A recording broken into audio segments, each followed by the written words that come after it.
बाबा की एक मुरली की एक बात मुझे बहुत याद रहती है, आपको बता देता हूँ, प्रैक्टिस करना उसकी।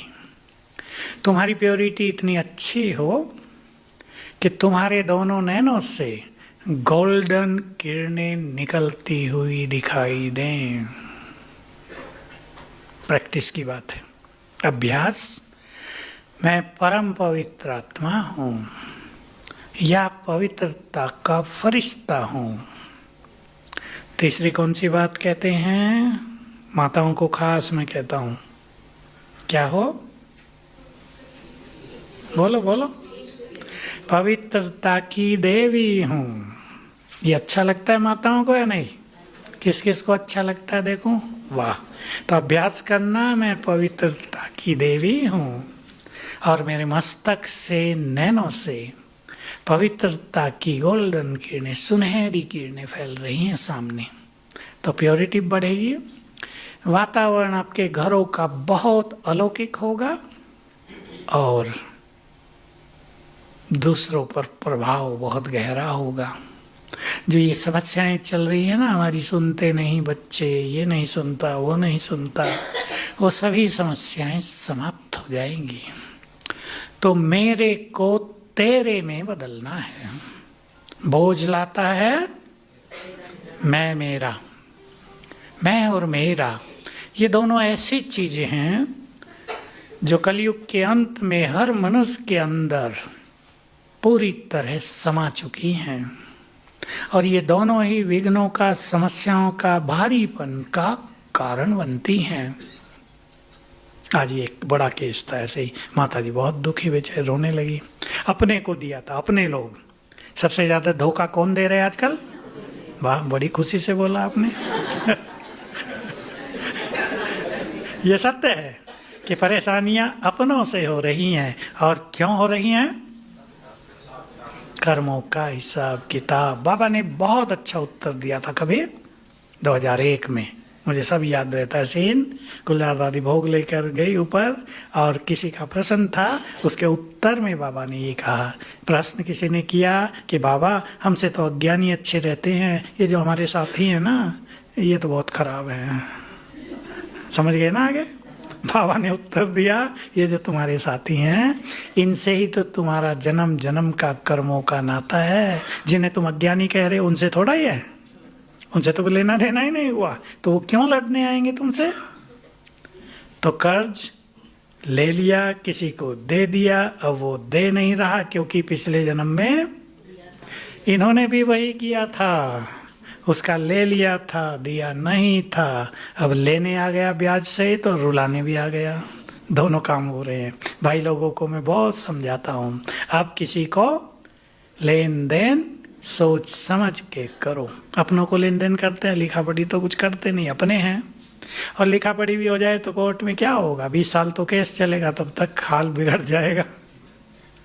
इसलिए ये जो मेरापन है, उनको मैंने आज कहा बाबा को अर्पित करो, पत्र लिखकर 21 दिन की योग भट्टी करो, विघन विनाशक। ऐसे ऐसे केस आ रहे, हर जगह विघन, जहां हाथ डालो वहीं विघन, जो काम करो उसी में विघन, सोचते हैं यहाँ से कुछ ठीक होगा, वहीं विघन।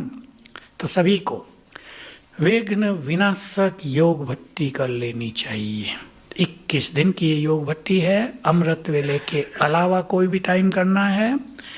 3-4 बार ये संकल्प करना है, मैं मास्टर सर्वशक्तिवान हूँ, विघ्न विनाशक हूँ, बहुत दिल से, ये स्वमान है हमारे। फिर 1 घंटा योग करना। ये बहुतों के अनुभव हैं, बहुतों के माना 1000 के, कि जिनका योग अच्छा हुआ 21 दिन में उनके विघ्न नष्ट हो गए।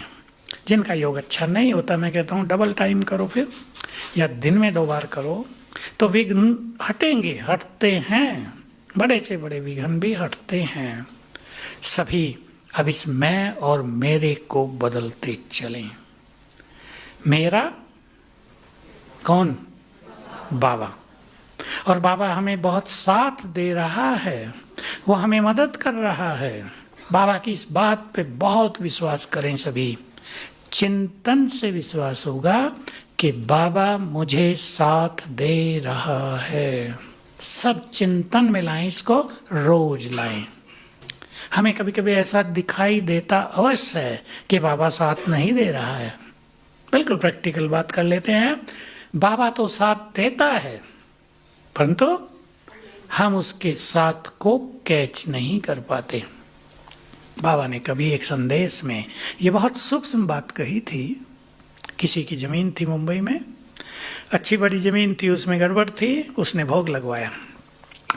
बाबा के संदेश आते थे उन दिनों। बाबा ने कहा, बाबा बच्चों की 90% समस्याएं खुद ही हल कर देता है, केवल 10% छोड़ता है कि अब तुम देखो कितने पानी में हो, शक्तिशाली बने हो या नहीं बने हो।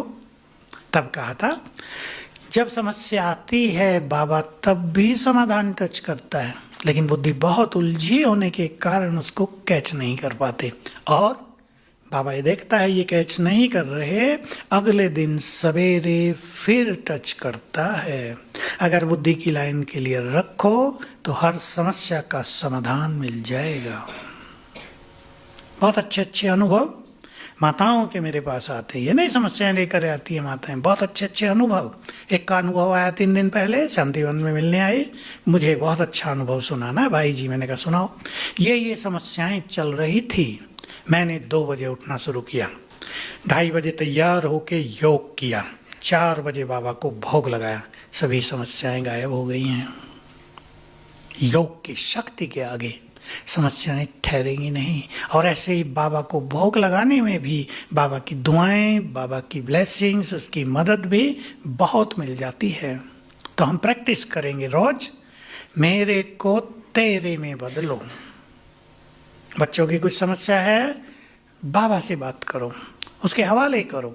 बाबा ये आपके बच्चे हैं, लेकिन ये पहले से ही अच्छी फीलिंग करनी पड़ेगी, बाबा ये आपके बच्चे हैं।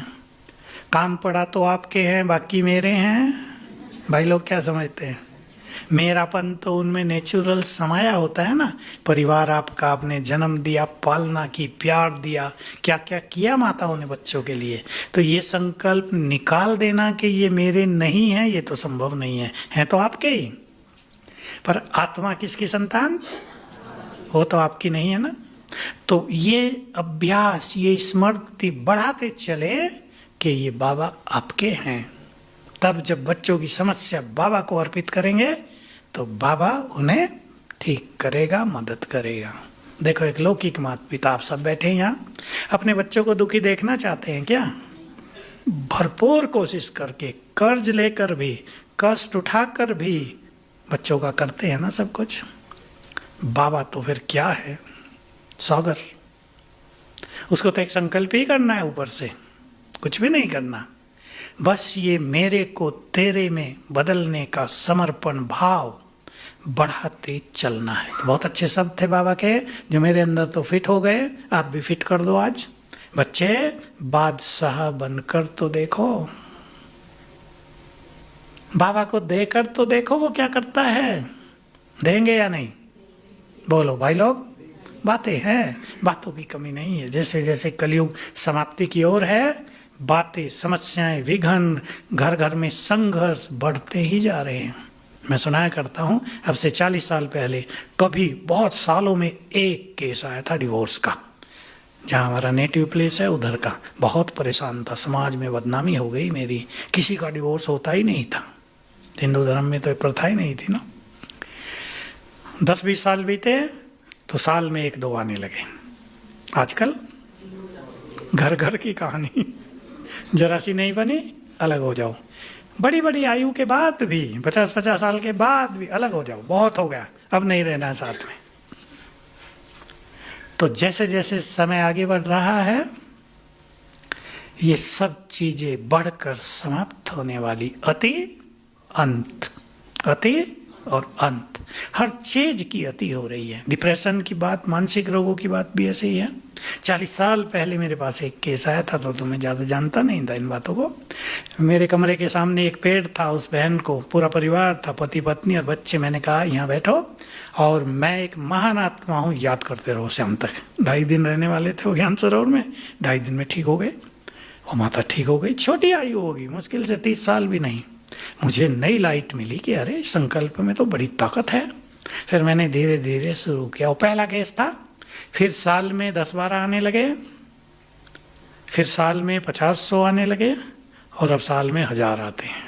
मुझे भी डॉक्टर समझते हैं कहते हैं भाई जी कोई दवाई बता दो मैंने कहा मैं डॉक्टर नहीं हूँ भाई, हमारे पास तो ये बाबा की दवाइयाँ हैं।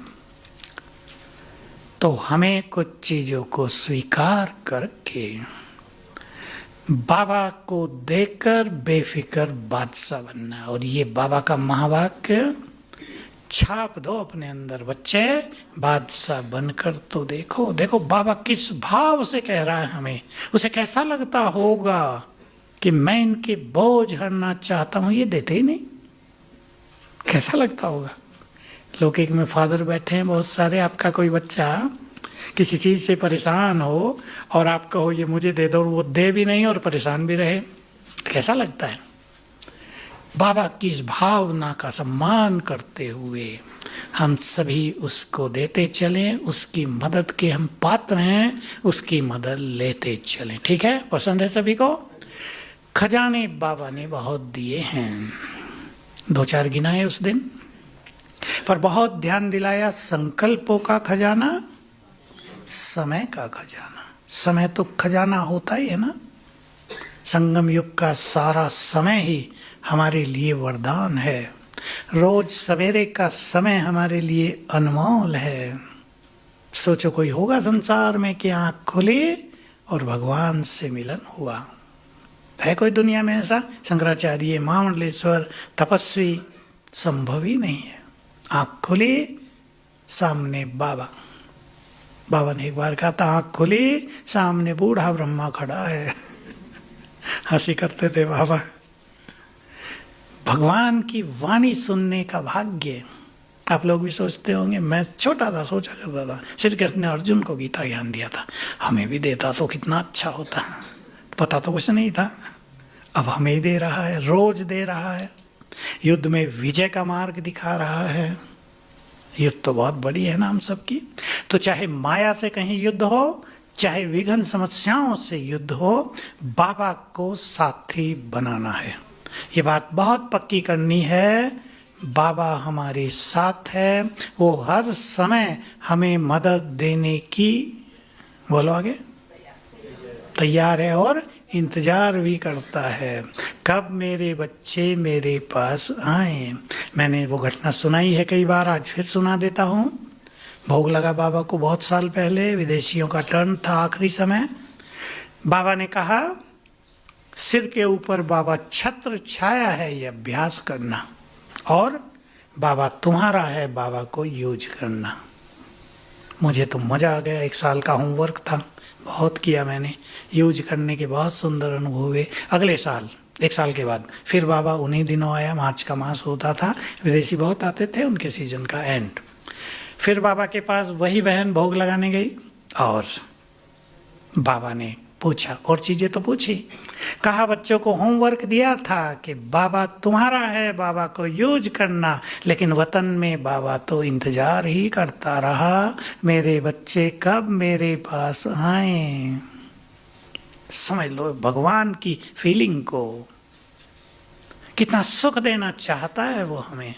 और कहा जब बाबा देखता था कि 1000 भुजा वाले को छोड़कर 2 भुजा वालों के पास जा रहे हैं, तो सोचते थे अब इनके लिए क्या करें। ब्रह्मा बाबा और शिव बाबा रूढ़ियान करते होंगे ना, बताओ ब्रह्मा अब इनके तुम्हारे बच्चों के लिए क्या करूं, ये तो आते ही नहीं। मुझे बहुत प्रिय लगी ये बात, बाबा कितनी मदद करना चाहता है हमें। 1000 भुजाओं सहित मैं तुम्हारे साथ हूं। लेंगे, मजा आ जाएगा जिंदगी। ले रहे होंगे आप, लेकिन बढ़ा देना है, सदा साथ। और बाबा ने आज भी कहा, किसी ने कैच की हो, नोट की हो, जब भोजन खाने की बात बाबा कर रहे थे, शुरू में योग लगाते हैं फिर छोड़ देते हैं, मेरी याद में नहीं, तुम्हारा, तुम भोजन खाओगे तो तुम्हारा भोजन माया खा के पावरफुल हो जाएगी और फिर तुम्हें ही सताएगी, तो ऐसी गड़बड़ क्यों करो। उसमें ही कहा बाबा को याद करते ही बाबा आ जाते हैं। ये बड़ी सूक्ष्म गति है। एक है योग लगाना परम धाम में, वो एक अलग अभ्यास। दूसरा है बाबा को याद करना, अपने प्यार से कहा ना बाबा आ गए, आ गए, प्यार और भावना, इसका महत्व है। इसलिए बाबा ने बहुत मूल्यां चलाई, बाप दादा का आह्वान किया करो, तुरंत आ जाते हैं मदद करने। हम कुछ कहें ना कहें, उनका आना ही बहुत बड़ी मदद हो जाती है। वो हमारे पास आ जाएं तो हमारे वाइब्रेशंस पावरफुल हो जाएंगे और जो कुछ बात है उसका समाधान हमें दिखाई देने लगेगा। तो संगम युग का समय अनमोल, बुला लो जितनी बार रोज बुलाना चाहो। जिस भगवान से मिलने के लिए तरसते थे उससे जितनी बार रोज चाहो मिल लो, है ना, मिल सकते हैं। ये नहीं सवेरे ही मिलता है, कभी भी मिलता है, पर सवेरे का मिलन कुछ और है। बाबा ने ये बात सुना दी थी बहुत पहले, 50 साल पहले। 4 बजे का समय बच्चों के लिए अपॉइंटमेंट, 5 बजे का समय भक्तों के लिए। कई भक्त भी तो बाद में जाते हैं ना, 8-9 बजे भी जाते हैं, कपड़े बदल के 8-9 बजे जा रहे हैं पूजा करने।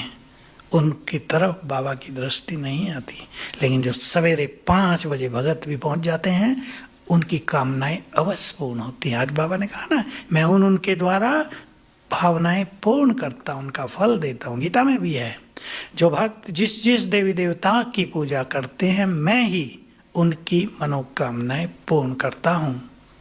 तो ये सब चीजें एक को चली जाती हैं, जो सृष्टि का बीज है। संगम युग का फायदा उठाएंगे। 3 बातें तो बाबा ने बोली। जो प्राप्तियां करना चाहो कर सकते हो, जो वरदान लेना चाहो ले सकते हो, जो स्थिति बनाना चाहो बना सकते हो।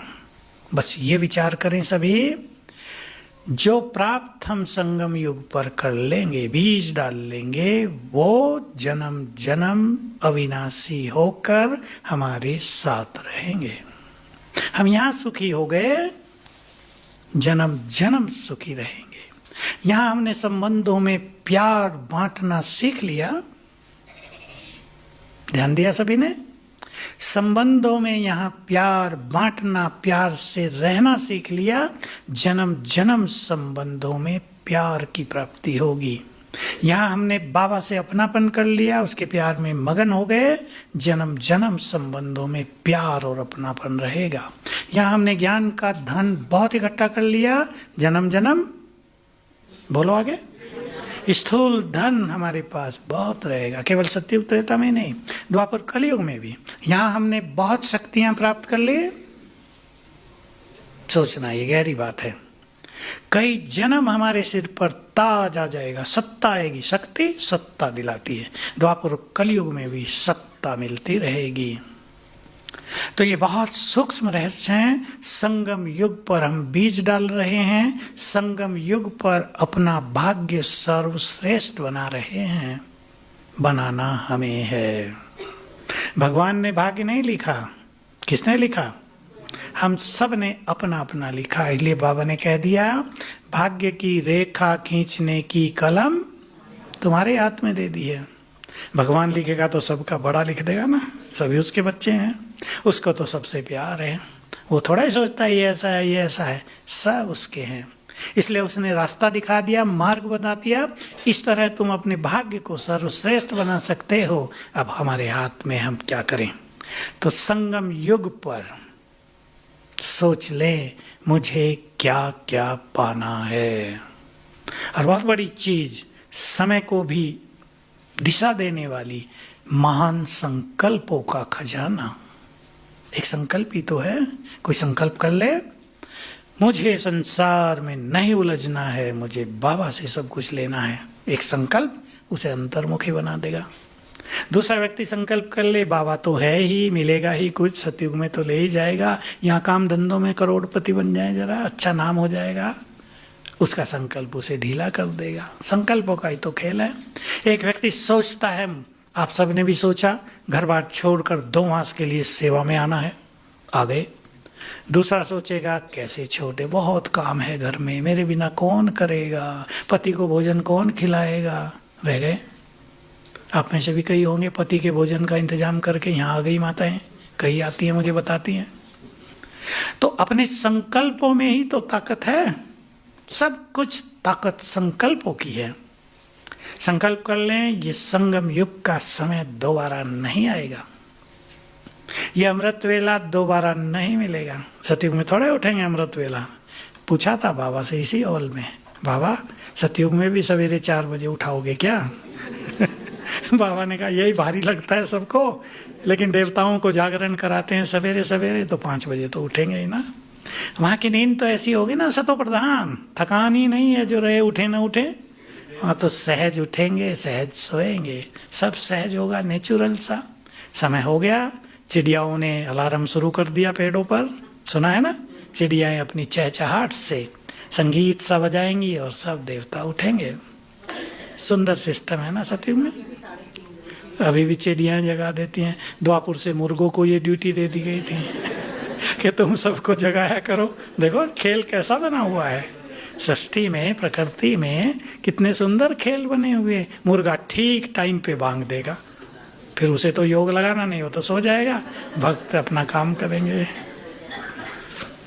तो हम सभी सुंदर संकल्पों का खजाना अपने अंदर जमा करें। संकल्प, एक एक पावरफुल संकल्प अनेक व्यर्थ संकल्पों को समाप्त कर देता है। इसलिए वो व्यक्ति, वो ब्रह्मावत्स जिसने श्रेष्ठ संकल्प क्रिएट करने सीख लिए, वही बुद्धिमान है। आप संकल्प कर दें, कोई बात आ रही है, कोई आपको मारना ही चाहता है, मैं सबसे बड़ी बात कह रहा हूँ, कोई आपको मारना ही चाहता है, आपने संकल्प कर दिया मेरे साथ सर्वशक्तिवान है, जिसका रक्षक सर्वशक्तिवान है, उसे कोई मार ही नहीं सकता, आपको कोई नहीं मार सकेगा। संकल्पों में ताकत हो जाएगी, मारने वालों की सारी विद्या वापस चली जाएगी। आजकल तंत्र मंत्र का प्रयोग करते हैं ना लोग, फेल हो जाएंगे सब। इसलिए अपने संकल्पों को महान, पावरफुल, बहुत प्योर, इंग्लिश में कहते हैं मोस्ट एलिवेटेड, बहुत महान संकल्प बनाने हैं। बोझ सभी उतार देने हैं, टोकरियां तो सिर पे रखनी नहीं हैं। बोलो, और कौन सी बात थी?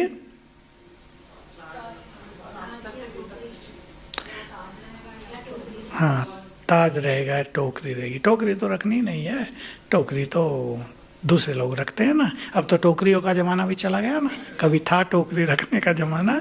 हमारे चित्रों में बनाया जाता था, एक व्यक्ति बंधन में, सिर पे 3-4 टोकरी हैं ऊपर। वो तो बोझ हैं संसार के। और भी कुछ था, 3 तरह के तख्त, 3 तरह के तख्त। पहला तख्त स्वराज, भ्रकुटी का तख्त। दूसरा तख्त, दूसरा बाबा का दिल तख्त। पहला अकाल तख्त, दूसरा दिल तख्त, तीसरा भविष्य का राज तख्त। पहला स्थान किसको देंगे? पहला स्थान बोलो। अकाल तख्त।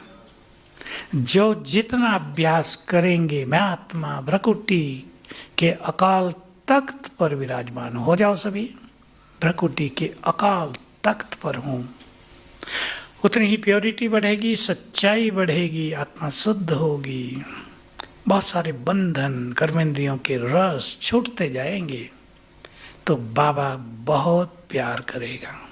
दिल तख्त नसीन, माना बाबा कहेगा ये बच्चे तो मेरे दिल में समाये हुए हैं, भगवान के दिल पे आ जाएंगे। और भगवान के दिल पे आ जाना माना जिससे भगवान का बहुत प्यार हो जाए, वो उस प्यार में उन्हें सब कुछ दे देगा। वो चीजें भी दे देगा जो वो और किसी को नहीं देता, उनको दे देगा। माताएं करती हैं ना ये काम, जिस बच्चे से बहुत प्यार है छुपा के दे देती हैं, दूसरे देख लेते हैं तो उन्हें ईर्ष्या हो जाती है। मम्मी से ही प्यार करती है, हमें नहीं करती। होती है ना घरों में ये बातें, करती है माताएं? नहीं बोला माताएं चुप है।